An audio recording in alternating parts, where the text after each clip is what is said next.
અમરેલીના રાજુલામાં સિંહણે ફરીથી હુમલો કર્યાનો મામલો સામે આવ્યો છે। ત્યારે સિંહણે દિનેશ સૌજી સાખટ નામના યુવાન પર હુમલો કર્યો છે। આ હુમલામાં 7 વર્ષના છોકરાનો બચાવ કરવામાં આવ્યો છે। ત્યારે ઈજાગ્રસ્તને સારવાર અર્થે રાજુલા સરકારી હોસ્પિટલ ખસેડાયા છે। 10 કલાકથી સિંહણને પકડવા મેગા ઓપરેશન શરૂ કરવામાં આવ્યું છે। ત્યારે સિંહણને પકડવા ફોરેસ્ટ વિભાગ ભારે મહેનત કરી રહ્યું છે।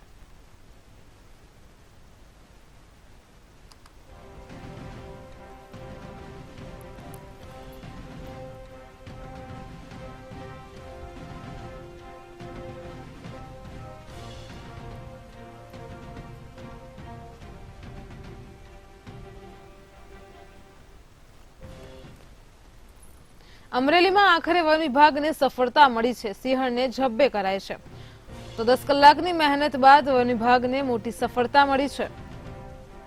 વાવેરા ધારેશ્વર સીમ વિસ્તારમાં વિફરેલી સિંહણ ઝબ્બે કરાય છે તો એનિમલ ડોક્ટર દ્વારા ટ્રાન્ક્યુલાઇઝ કરીને સિંહણને દબોચી લેવામાં આવી છે। સવારથી ચાલી રહેલું મેગા ઓપરેશન આખરે 10 કલાક બાદ સફળ થયું છે। अलग अलग रेंजना ऑफिसरो आ मेगा ऑपरेशन में जोड़ाया हता। वन विभाग द्वारा सिंहण ने પાંજરે પૂરીને एनिमल केर सेंटर में खसेड़ाई है। અત્યાર સુધીમાં વિફરેલી સિંહણે 3 વ્યક્તિઓ પર હુમલો કર્યો હતો તો વાવેરા ધારેશ્વર સીમ વિસ્તારમાં વિફરેલી સિંહણ ઝબ્બે કરાઈ છે। વન વિભાગને 10 કલાકની મહેનત બાદ સફળતા મળી છે।